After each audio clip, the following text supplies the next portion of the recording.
So it's close to the exam season, and you keep telling your friends that you will lock in, but I'm pretty sure this describes you the best, right? Well, don't worry, I hope these 2 steps can help you out.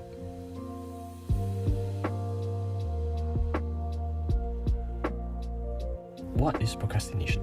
Well, procrastination is the act of unnecessarily delaying or postponing something, despite knowing that there could be negative consequences for doing so. Yeah, I'm sure everyone is familiar with this word, with it constantly plaguing your daily life, acting like that dark cloud looming over your head 24/7, and it really affects you mentally. So, how do you get rid of it? I could probably tell you so many different ways on how to tackle it, like the 1-2-3 method, the 5-minute way, video link above, and many more. But what I think will help you the most is to address the root cause of procrastination. The reason you procrastinate is because you don't want to do the task as you hate it and you think that it's a lot of work.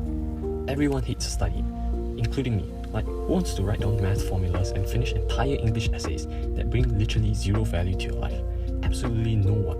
Nobody likes doing difficult tasks all the time, unless you're like David Goggins or something. That's why they procrastinate. However, people do like doing stuff that are fun, easy, enjoyable, like playing video games and going out with friends. So the idea is to trick your brain into enjoy doing things that you hate. Make it a rewarding task to do, something that you enjoy doing. But here's the catch. Everyone is different because we all have different definitions of fun. Maybe for the gamers out there, you might want to turn each boring task into a quest, and every time you check one off, you get 1 experience point.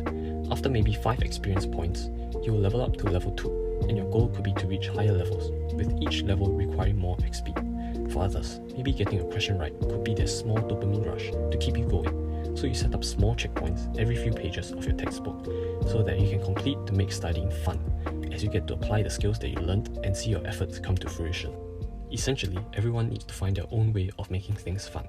It will be difficult to do trial and error over a long time, but you just need to sort of gamify your studies to make sure that you don't procrastinate. Yeah, I know it sounds counterproductive.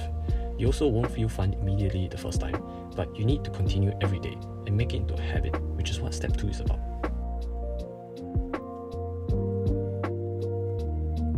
Now, you should focus on making sure that you actually follow through with your plans once you have beaten procrastination, sort of to solidify it in place.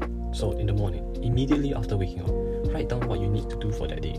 For example, I need to write an econs essay, finish a chemistry topic, do some math questions, and so on. But now, to make it seem easier, break the task that you need to do into simple and easier subtasks. Here's an example. For my chemistry topic, I'll first learn the topic by watching lectures and making notes. Then, to test my understanding of it, I'll search online for just a few questions or do the learner's outcomes related to content I just learned. Write each of these tasks down next to the original big task. Make them specific. This ensures that you know what to do during each study session, and you can keep yourself in check by referring to it constantly. Now, how do you set a routine? Some people like extremely rigid schedules, down to each and every minute. What time they start, what time they take a break for how long, but I prefer a routine where you force yourself to work for a set period of time.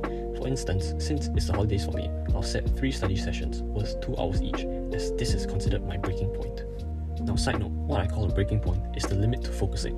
To some, maybe 30 minutes, to others, 3 hours. Don't worry, I'll make a video on how you can increase your breaking point. But for now, you can simply force yourself to do 10 minutes of extra work every time you start studying. Slowly, you will increase your focus for longer periods of time. Anyways, back to the topic. I will then allocate the tasks that I have to do for the day. Maybe chemistry in the morning during my first study session, and then the econs essay for my second session, and maybe reading a book for my last session. It's really not that hard to follow once you have your outline of what to do during a specific time period, as you have your small goals set up, keeping you on track to finishing them in small steps. It also gives you a small dopamine rush as you are able to check off the task when you are done, pretty much acting as your quest logs. Once you are done for your study session, take a break, recharge yourself, and simply relax. Now, what happens if you don't complete the tasks for the day? Well, they simply get pushed over to the next day, and then the next, and the next, until you finish them. It serves as a ticking time bomb, as you have stuff that you definitely need to do the next day, piling work on top of your existing to-do list. It definitely gets me trying to finish my tasks, as I know I will get overwhelmed by work if I don't finish them fast. However, this does not mean that you should half-ass your work, which defeats the whole purpose of doing them. If you really cannot finish, it's fine to push it back 1 or 2 days, but make sure to complete them within a deadline. It's a Sunday night and you're chilling because you finished all your work for the week. you open up your phone and you see your classmates and friends scrambling to finish the homework that they procrastinated, and you feel relieved that you finished them early, so you don't have to experience the same stress and anxiety that they are feeling right now. Now, you can finally say that you beat procrastination. Until the next time work is assigned to you, it is important that you remain consistent, otherwise your old habits might just catch up to you again. Don't worry if you take longer time than others to get used to your new schedule. You will get better at it, and the effort that you put in will not go to waste. So yeah, if you guys enjoyed, check out this other video, and be sure to like and subscribe to not miss out on future tips. Thanks for watching, and I'll see you guys in the next one. Peace.